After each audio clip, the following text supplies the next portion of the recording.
Have you ever just picked up a random rock and wondered, what is this thing seen? Well, it turns out that ordinary-looking stone in your hand isn't just a boring lump of minerals. Nope, it's actually a history book, and it's jam-packed with these incredible stories of ancient rivers, long-lost oceans, and some seriously dramatic changes to our planet. So today, we're going to learn how to read those stories. So that brings us to our big question. What story is this rock actually telling? Think of this explainer as your own personal geological detective course. We're about to break down all the techniques you need to decode the clues that are locked inside every single sedimentary rock. By the end of this, you're going to be a rock reading expert. Okay, so the first thing you absolutely have to get is this. The sand, the silt, the mud, all the stuff that eventually becomes rock, it's not just dumped there randomly. Not at all.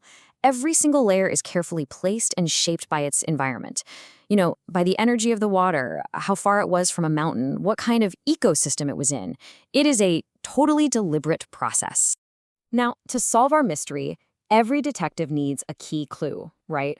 Well, geologists call it a sedimentary facies, which sounds kind of technical, but a much better way to think of it is as the environment's unique fingerprint, left behind at the scene millions of years ago, just waiting there for us to find it. So what exactly is a sedimentary facies? It's really just a collection of a rock's specific features, its texture, its structure, what's inside it, that all come together to create a kind of profile. And that profile tells you the exact story of how, and maybe more importantly, where that sediment was first laid down. So how do we dust for this fingerprint? Geologists look at four main things. First, the size of the mineral grains. Then, how well those grains are sorted by size. We also look for specific patterns, like ripple marks, which we call sedimentary structures. And of course, we look for any fossils that might be hiding inside. These are the little details that tell the whole story. Now, of all those clues, there is one factor that is king. It controls almost everything else, and that is energy. Specifically, the energy of the water that moved all that sediment around. If you can understand this one concept, you've basically got the key that unlocks the whole story. So let's see how it works. A really great way to get this is to just imagine flowing water as a giant natural filter. Its power, its energy, determines what stuff it can carry along and what stuff it has to drop. And this simple filtering action is what writes the most important chapters in any rock story. It creates this really direct relationship. You've got high-energy water, like at a raging river, that can carry pretty much everything, from fine mud all the way up to big pebbles. But then you have weak, low-energy water, like what you'd find on the deep ocean floor. It can't hold on to anything heavy, so only the tiniest, finest particles of mud can slowly settle out. And this lets us use grain size as a direct energy meter. So if you find a conglomerate, which is basically just a bunch of cemented together gravel, you know you're looking at a very high energy environment. Sandstone points to medium energy, kind of like a beach. And shale, which is made of super fine compacted mud, tells you the story of very calm, low energy water. Okay, so we've got our tools, we understand that the main clue is energy.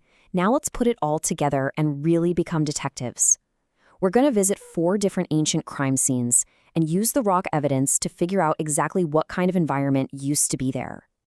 Our first scene, a fluvial facies. So what's the evidence? Well, we see coarse sand and gravel, which tells us right away, high energy.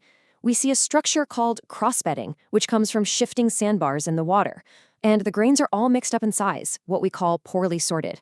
All these clues point to one culprit, a fast, shifting river system. Next up, a deltaic facies. This is the spot where a river smacks into the sea. And here, the story is a little more complex.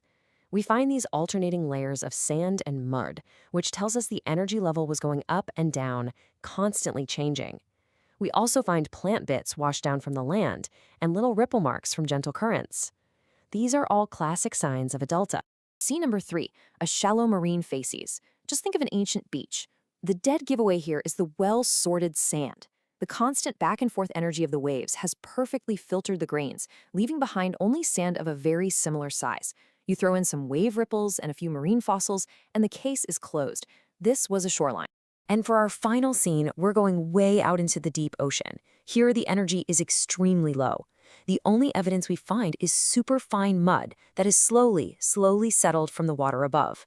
There are no wave structures at all.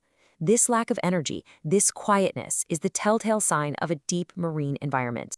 So we can identify these individual scenes, but how do we connect them all into one big landscape?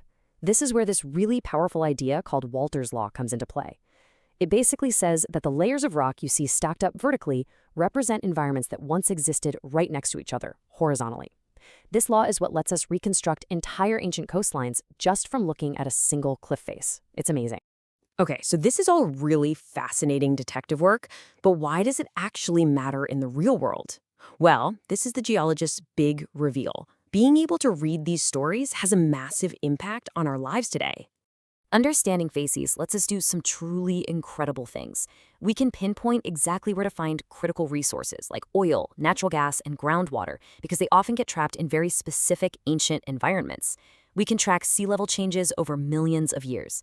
Essentially, we turn these silent stones into incredibly detailed history books of our planet. So let's just do a quick recap of our 4 main crime scenes. Fluvial facies, that's the story of a river. Deltaic, that points to a river-sea transition. Shallow marine tells you it was a near-shore environment, like a beach. And deep marine means we were in the deep ocean. These are the basic stories you can now go out and read in the rocks yourself. If you take away just one single thing from this, let it be this. A facies isn't just a fancy name for a rock.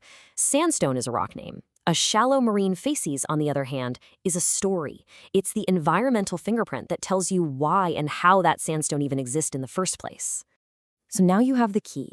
You know how to look for the clues, the energy, the grain size, the structures. You can literally see the fingerprints that were left behind by ancient worlds. The next time you see a road cut or a cliff face, you won't just see layers of rock. You'll see stories. So the only question left is, what will you discover?